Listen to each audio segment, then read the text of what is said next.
Welcome back to the Behind the Well show. Roger Abel with Elias Randall. Eli, what's new in your world this week? Your dad was in town, right? Yeah, we had company, so that was nice. Basketball's up and running. So I'm a 5th grade basketball coach. So we're doing that. What else is new? I had to take a test this week. Just living. I'm just living, man. You're doing 5th grade basketball coach. Wow. Yeah, dude. Yeah, for all the listeners, you got to keep track of the Mount Vernon Mustang girls basketball program. It's a machine. You're brave. I'm not, dude. I'm okay saying it. I see how they run the program. Are you a head coach or are you No. You're just a helper? Helper. Yeah. I wasn't around when the head coach, he's been a club coach for a long time. He's much better suited to be a head coach than I am. I'm not suited for coaching. I'm a new coach. London just started her basketball for the first time, 6 years old. Good. That was something. Yeah, coaching's not for everyone, and not everyone's good at it. It's a skill, and it takes attention to things that matter, like fundamental skill development. And too many people focus on results. Little kids are never going to give you results, but if you can focus on fundamental skill development, eventually you will get a favorable result.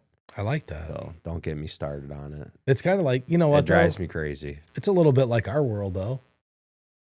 If you focus on all the fundamental stuff, you get a good result in the end. I know. But if you just want to get a result, it doesn't always pan out that way.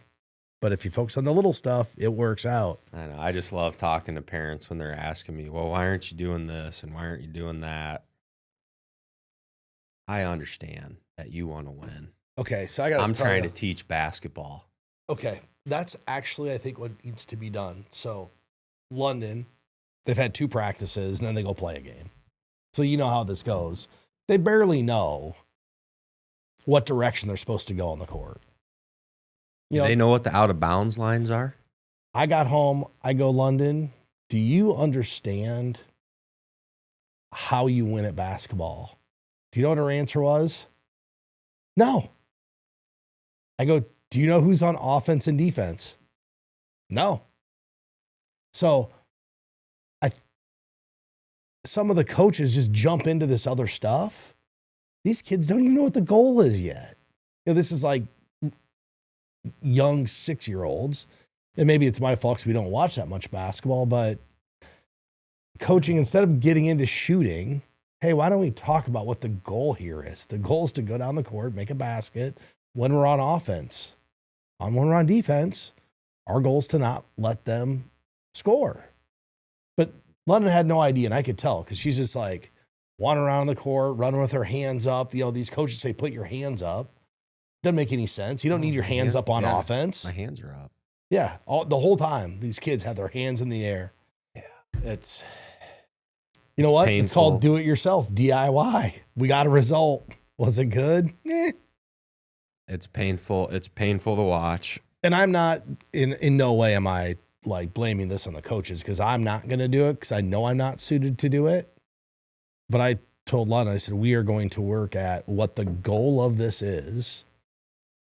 And I'll teach you some of the basic stuff, but I'm not going to coach them. They won't listen to me anyway. I brought Brad to a practice, one of Blake's practices a few years ago. Of course, they listen to him. Listen to Dad? No. That's a challenge. And I'm not here to claim that I'm some fantastic little kid coach, but I do think one of my strengths as a coach for little kids is we are not moving on from the basics until you show me that you can do it. And every player's different. Some of the girls are ready for more complicated concepts. Some aren't. But if you can't execute, let's say you can't dribble with your left hand. What would stop me from having you do drills to dribble with your left hand until you're good at it? Oh, now you can dribble with both hands? Let's try a crossover. See if you can do that. But everyone wants to throw little kids out there and then think that they can dribble, crossover, run pick and roll, make a read, be in the right place at the right time. a very simple game if you learn the steps in the right order. But if you don't ever learn how to do it, then you're going to be terrible. You're all fired up. I love it. It drives me crazy. People, anyway, let's talk. Yeah, let's talk some money. You know what? There's probably a lot of parallels between what you just said and money in general. It's really the small foundational steps people take to get to the end. Yeah, I just got done teaching passport to retirement for a local hospital. And a lot of the stuff we talk about in that class is literally the basics. Just getting the basic things like figuring out your savings rate, figuring out where to save the money, figuring out how to automate it. Just really simple stuff is how to get good outcomes. And that's what you're looking for in fifth grade basketball. That's what people want out of their financial future, is a good outcome. Ironically, I was reading an article. I get on MSNBC about every day and check out the articles. And this one ran across, and it intrigued me a little bit because we have talked, not in depth, but we have talked about how I feel there's a disconnect between the teaching of financial concepts over the last, let's call it 2 or 3 generations, due to the idea that the pension no longer existed. Right? We went from a pension and Social Security retirement to now these baby boomers are going into retirement 100%, not 100%, but mostly reliant on the money they saved. And I had a family come up to me last night, and on the back of their evaluation form, they wrote, and I haven't read it yet, I just read a lot of it, and it said, you should rename this Investing for Your Future, and you should teach this to the younger generation because we wish our parents would have taught us. So the key there, they wish their parents would have taught them. And my response to this family was that your parents didn't know how to teach you. They didn't have those skills. And the article I ran by talks about the 3 ways baby boomers are setting themselves up for, this says disaster and retirement, but setting themselves up for failure. And I think there's some parallels we can take away from it. And one of the number 1 ways baby boomers are setting themselves up for failure, their plans to work aren't realistic. What I mean by that, how long they expect to work aren't realistic plans. And if you look to the baby boomers' parents, they didn't have to plan on how long they were going to work. What happened? I worked at Fairway. I retired with a gold watch, a pension, and a Social Security check. And this is my time to retire because my pension's maxed out. And there was always a max out age on the pension, and then that just automatically set, hey, my best pension pay is 62, so I'm done at 62.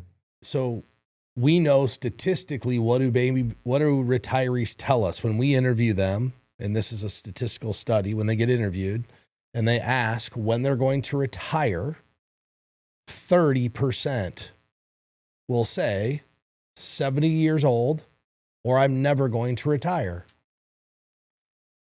The reality is only 6% of the people actually do that.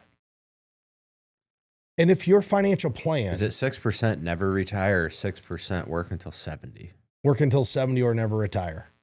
That's only 6%. That's not many. But only 6% of the people say they'll retire before age 60. 25% of people retire before age 60. So it's flip-flop. So people expect to work longer. And here's why, if you're out there telling yourself, I'm going to work till 68 or 70 or whatever the number is, you're setting yourself up for a problem. When you do a financial plan, you enter in the age you want to retire. If you use 70 as your planning number or your number where you are going to hit financial independence, let's say, but you retire at 62, that's 8 years difference. That's probably one doubling of your money. If you use a rule of 72, 72 divided by interest rate, say 9%, your money doubles every 8 years. That's a double you missed out on. So realistically, you can be setting yourself up for failure in retirement because you had this idea that I'm never going to retire. And when you're 35, everybody's like, why am I going to retire? I say it to myself, I don't plan on retiring. But what I have done personally is I've sat down, looked at my life and said, what is the earliest date I would potentially want to be financially independent? Doesn't mean I have to retire, just not have to work. And the date didn't revolve around like a magic number. It really revolves around when my kids are going to be done with high school and college. I'd like to work while they're in college so they can see if they'd like to come work with us here. I could pay for whatever college they want to go to. If they don't have enough in their 529, I'll be able to pay for the college. Like my number revolves around those things, not I just got to get out of here at 62. How old will you be when they're both assuming everything on time out of college? Assuming they're on a 4-year plan or a 5? Just go with a 62. 4-year plan. I'll be 62. 62. Okay. And then realistically, that's assuming a 4-year plan, so it probably doesn't let me. So you might be 63. So even if I said, hey, I'm retired. 5 years isn't that long to go to college. It's pretty standard for my family. But if you think about it, that's a realistic way to plan for it. Because if it works at that age, well, surely it'll work at whatever age I want to work until. And we've seen this with clients a lot, Elias. Once they know they don't have to work anymore, it makes it a lot easier to show up for that job because they're only doing the job now because they enjoy it. That's true. I've seen both. There's people that, for whatever reason, when they don't have to work, they start to enjoy it more. I've also seen people hit financial independence and just basically put in their 2-week notice. And didn't that happen this summer? Or was that last summer? Last summer. That's the best story. Yeah. Yep. They're, that family, they just didn't know because they weren't working with anyone, but they're excellent savers, responsible with their money, and realistically probably worked. And that was the funny thing, was it ended up being my fault that they worked for probably a year or two longer than they really needed to. You slow played them or what? No, they said, they asked me, where were you a couple years ago when you should have told us this? I said, I didn't know you guys back then. You hadn't met them yet. Yeah. I got it. But then that was my fault because I hadn't met them yet. So it kind of impacts people both ways. I am a big believer in hang it up, retire. Actually, I'll take that back. Depends on the type of career. I think there's some careers with that you have enough autonomy and flexibility that it really is not that important. But I think if you have a career like in the trades, for example, you don't have a whole lot of autonomy of your schedule, right? Like you got to work when there's work available and you're showing up, and when you're there, like when you're clocked in, right? Or if you think about a friend of mine, he was a interest rate strategist and helped run some funds. So in our business, but on the institution side, not what we do. And for him, there's really during his working years, no flexibility, right? Once he's at the desk, he's there all day long. So some careers just require a certain level of, you're kind of chained to your desk, chained to your computer, however you want to look at it. I think there's other careers like retail investment firm, like we are, banking. There are careers that provide you more flexibility and lifestyle because you have autonomy of your schedule. For sure. We see that all the time. It really is the reason I chose this profession. I just never wanted to be anchored to one task every day. I wanted to have flexibility. If we really want to know the truth. You wanted Fridays off. So I wanted to take Friday off so I can go deer hunting. Fish. There you go. Yeah. That's really, it comes down to that. That is a 100% fact. I wanted to have the flexibility on Friday to go enjoy the hobbies that I wanted to do. Does that mean I get to do that every Friday? No. But what I don't have to do is go to my boss and say, hey, by the way, I'd like to not work this Friday. Good for you. That's a nice thing that you have going. The second way this article talks about how baby boomers are potentially putting their retirement at peril is they're over-relying on Social Security. What does that mean? Well, most people in retirement or going into retirement, that's their number one income source, like their biggest guaranteed check, because we lost the pension. And Social Security only replaces about 40% potentially of what somebody was making. So if you are used to making $80,000 a year and your Social Security check is $32,000, you need to make up the difference. And I understand people out there will say, well, my expenses go down in retirement. I don't have a mortgage. I don't have this. Realistically, you're going to need 80 to 90% of what you were making during your working years to live the same lifestyle. You might not have to have it, but your lifestyle is going to be cut dramatically if you don't. So do people you think the over-reliance is so that people aren't expecting to make more than they're going to, but they're expecting to have their outlook on their future expenses in retirement's most likely unrealistic? potentially. Is that what the over-reliance is? The over-reliance or do is they think it's going to be more than it is? Well, let's just take a family and break it down. So you have $1 million saved. Let's say you have $500,000 saved, and you have $40,000 Social Security. Social Security is your biggest check.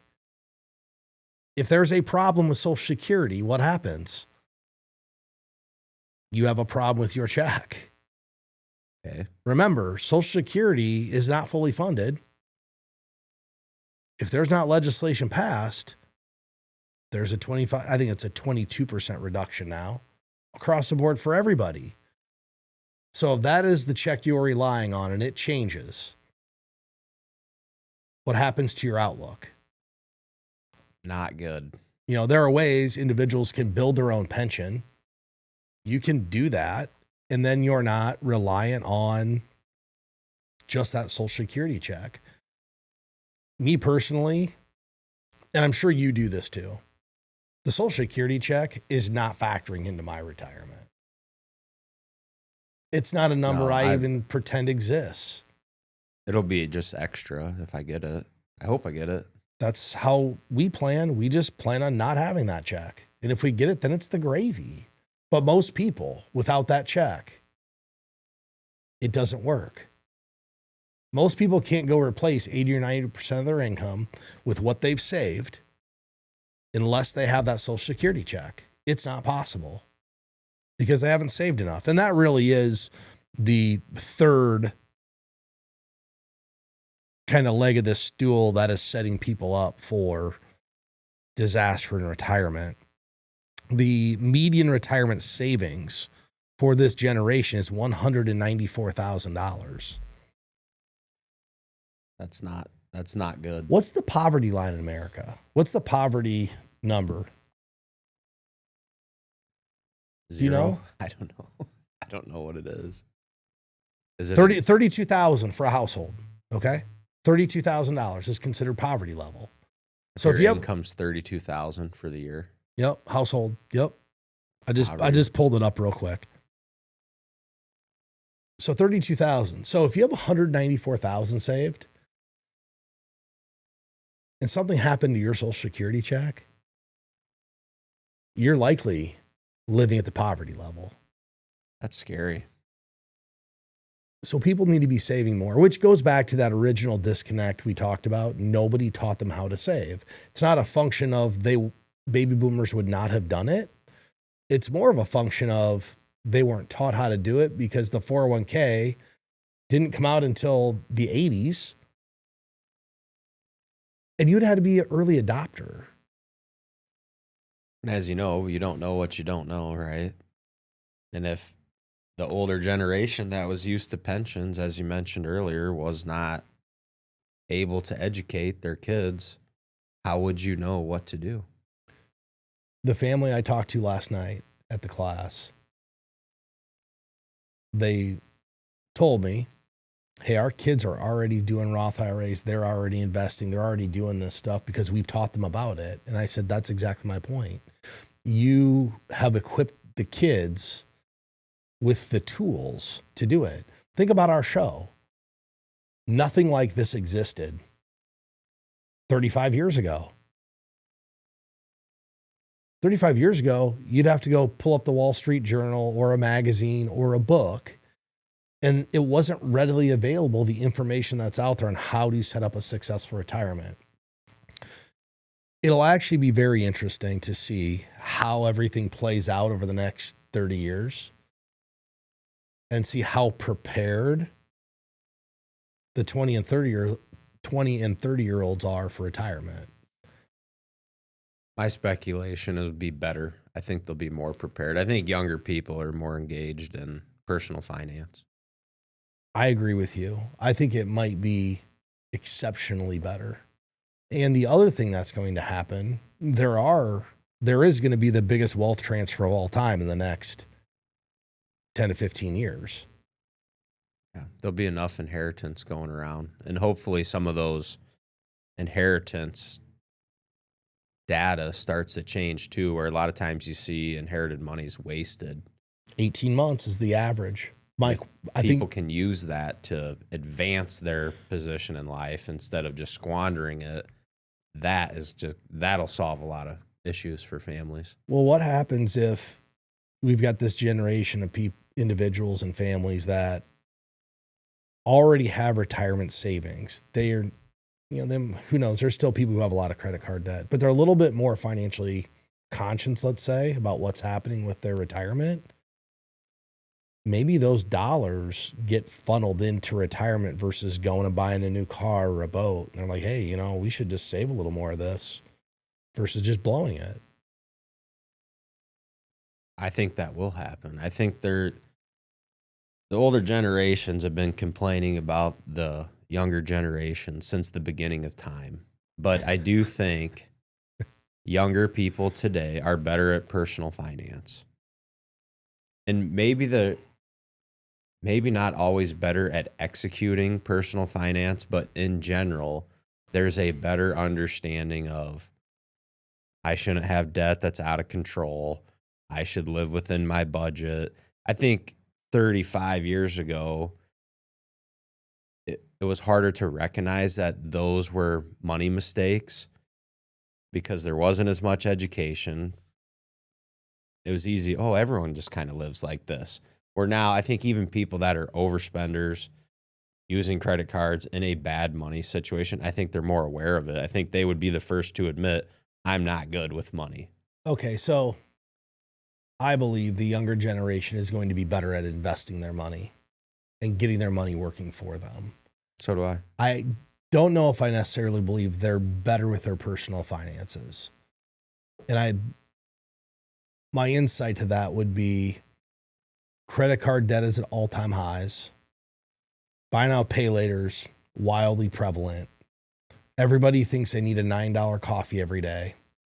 Chick-fil-A's $27 for two people, when that's a necessity in life now. None of that was here 35 years ago. I think the younger generation spends more money on experiences and entertainment, but I also think they save more money. So it's going to be really interesting to see how it plays out over the next couple of decades, because the data will start to come out. All of a sudden, if they started seeding their investment accounts when they were 20, 25, 30 years old, at 45 and 50, we'll see that in the average balance. And you can't just say the balance went up. You have to index it for inflation, all those other things, because of course the balances are going to get higher over the time. Just good example. If you had $1 million in 1990, that was a lot of money. If you have $1 million today, you're okay, but it's not what we call a lot of money. In 1990. I mean, $1 million at a 5% distribution puts you just over the poverty level. Think about that. $1 million, take a 5%. 18,000 over. 18,000 over. So guess what you're relying living on? high. Back to our article. Yeah. You're relying on Social Security. You're hoping that Social Security makes up another 40 to 50,000 of what you've got. I think those are good points. So my speculation would be they'll be better. Here's what will probably happen. They're going to be better investors. Average balances will increase over time, but a lot of people will still be living paycheck to paycheck. They'll just at least be investing and participating. I agree with that. So this actually, I don't think emergency funds are going to get tight and right over the next 30 years across the board for people. No, people still have urges and emotions, and social media drives a lot of that. You know, I'm just as guilty as anybody. I saw some slippers on Facebook. Guess what I did? I hammered out the $96 slippers. You bought slippers off Facebook? I mean, they were does that? Tevas. They're what? Tevas. I don't even know what that is. I knew what Teva brand was, but they're campfire slippers, so they're insulated. Who knew I was going to be sitting around outside, getting in and out of a deer hunting stand and going to be outside? Apparently, Facebook knew exactly when to target me. I hadn't seen those ads up until the last 2 weeks. All of a sudden, it's like, hey, you need these because you're slipping in and out of boots, you know? So you want like Crocs or something comfy. I'm like, those look comfy. I got sold on Facebook. Did I need those? No. I may have ordered 2 pair. What a color combo. Elias, You bought slippers off Facebook. they're pretty cool. They're campfire. They're campfire. Yeah, shoes. I don't know what that means. They're campfire slippers. What does that even mean? They're like for outdoors. They're like Slipper outdoor for slippers. outdoors. Yeah, How silly that sounds. it's pretty. They're pretty awesome, Slippers for in the house. but not if you're by a fire pit. Yeah, I bet they're pretty good. They are pretty cool. We're gonna hit one listener question before we end the show. The listener question actually ties into what we were talking about with Social Security. They had a question: does delaying Social Security benefit to age 70 always make sense? How do I determine when is the right time to claim it? What are your thoughts on this? Very common question that we get. There's moving parts, so it's never an easy answer. So I'll start with the easy part of the answer. The longer you wait to take your Social Security, the higher your monthly benefit will be. And age 70 is the highest benefit you'll be offered. So no reason to wait, no reason waiting beyond that age to claim your Social Security. Now, here's the moving parts. Family health history, what's your own personal health? Where does this fit in your income plan? What are your feelings on spending your own money versus spending your Social Security?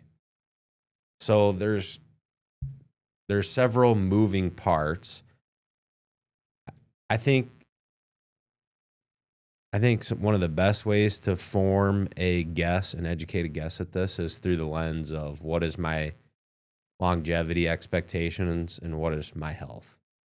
Right? If you really don't feel like you're going to live into your 80s, and it could be family health history, maybe you already have some health problems, there's a break even on this decision where if you wait until 70, most likely you have to live until 82 or 83 years old for that decision to pay off. And if you don't think you have that type of longevity, then there's really no reason to do it. So, a lot of moving parts. Oh, another one. Even just if you're married, and what is your spouse's benefit? I think that's the biggest benefit, is especially if you, I agree with the longevity, but the benefit decision isn't always just about you. And I'll give you an example. If you have a household where one person, whether it's husband or wife, was the breadwinner, I had a family in yesterday. The husband stays home with the kids. Wife is the breadwinner. We'll likely delay her Social Security check until 70 to make sure that when something happens to either one of them, they get that bigger check because one check is small. Be just like my house. My wife's the CEO of the house. We're going to wait till 70 to take my check. So if something happens to me, she gets the bigger check. I believe people get way too wrapped up in making sure we get our money out of this.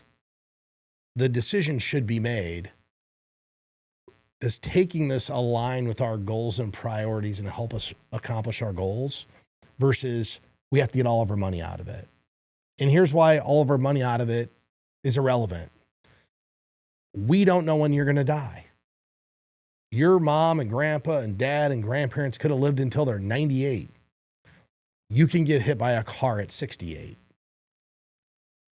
So people should stop trying to optimize it, figure out what makes sense in our financial plan. I'll give you another time to potentially take it, and it has nothing to do with a financial decision whatsoever. Family I work with, super frugal, and they are struggling with the idea of spending the money they've saved. They just can't turn the faucet on from their investments, and they're never going to spend all of their money. They're not going to do it.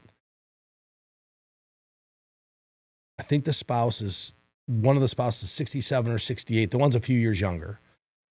And they asked about Social Security. And I said, well, you should just turn on the 68-year-old Social Security. Well, does that make financial sense? I said, it makes money sense for you. Otherwise, you're not going to spend any money. It'll free you up to feel like it's okay to go spend some money. It's purely psychological. You're not going to spend all your investments. You won't spend any money unless someone's giving you a paycheck. So you might as well just take the Social Security and get the paycheck and enjoy a few of the years before you're forced to take the money out of your IRAs. Are they going to do it? I don't know. That's my recommendation. I don't know if they'll do it or not. I think one spouse liked the idea, but I think the other spouse is still thinking about getting maximum benefit. What do you think what would the maximum benefit be? For them combined? Are you saying maximum benefit from the Social Security? Yeah, they both want to wait until they're 70. The one spouse wants both of them to wait till they're 70 so they get the maximum check. I just want to get the highest amount. Which they wouldn't spend it anyway. Yeah. So there's certain times that it's not about optimization. I think we live in the world of we have to optimize everything. Well, maybe optimum is just how you feel about it. That can provide you an optimal scenario that's not purely financial. If you only make decisions based on optimizing investments, you're probably going to miss out on your life and some lifestyle. And is it really going to be the difference? Like, is it going to be the difference between the life you have today and a different life? No, especially in your mid-60s, unless you're Colonel Sanders or, someone who like went broke in their 60s and then somehow became a billionaire or something because you own a business. Right. But most people at age 60, the life you've built, that's your life. There's no moving the needle unless you spend it all. I mean, you squander everything you have, then it's gone. But everything being reasonable and controlled properly, your life is your life at this point. Well, think about it. And we've seen this. If you ran out of money at 78, but you still had Social Security, maybe a little pension, is it the end of the world?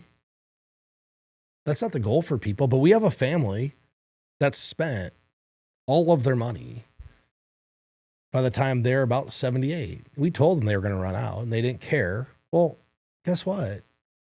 They don't care. They're not mobile. They can't really get around. They couldn't go spend their money now anyway. And they had the first 10 years of retirement. I mean, they did whatever they wanted. And you know who I'm talking about. They did whatever they wanted. I had a family call up and just ask for $16,000 to take a trip. And I looked at their spending like, man, you guys are spending a lot. But then I remember they got nice pension. They haven't turned their Social Security checks on. Those are going to be like $6,000, $7,000 a month. They still got $1 million left. I'm like, hey, go enjoy your vacation. Go have fun. They're 66. They won't do it forever. I think that's you have to set realistic expectations about what you will and what you can physically do in retirement. And so many people think at 80, they're going to do the same thing they did at 70. And it's just not the reality. We all hope you do. The reality is you probably won't. I think the reality of this is whether Social Security, your other personal finance goals, any financial planning you've done should really just all revolve around aligning your income needs, your outlook, your vision for retirement, your overall strategy. And you should seek to enjoy the money you've worked hard to save. I really do believe that. And in the scenario you just brought up, if you were to ask me, at 80 years old, if you don't have 2 nickels to rub together and you had a really good life, everything's paid for. Are you going to care? My answer is going to be no. I'm going to get up in the morning, smile on my face, make myself breakfast and a cup of coffee, and I'm probably going to sit around and not do much because I'm 80. And I'm not going to I can't rough football at 80 years old, and that's my main hobby. Didn't you tell me after 72 you're not making any decisions? My plan is at age 70 to just kind of turn over my life to whichever of my kids I feel is the most responsible. Which one do you think it'll be? Probably my daughter. I feel like she might not be I'll probably be responsible, but I think she'll do a better job of taking care of me. She cares about me more than the boys do. That's how I feel. Well, with that said, we'll end the show for today. If anybody's looking for help getting on track, getting your financial plan done, you can go to btwellshow.com. You can click the link in the description. If you like this content, make sure to subscribe to our channel. I want to thank everybody for listening, and hopefully you tune in next week.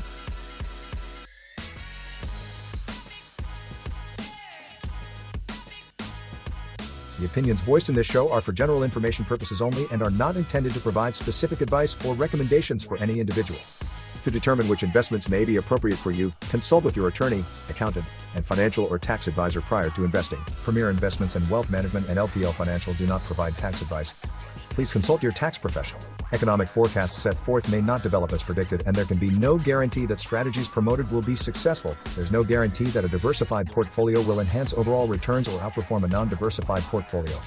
Diversification does not protect against market risk. Rebalancing a portfolio may cause investors to incur tax liabilities and/or transaction costs, and does not assure a profit or protect against loss. All performance referenced is historical and is not a guarantee of future results.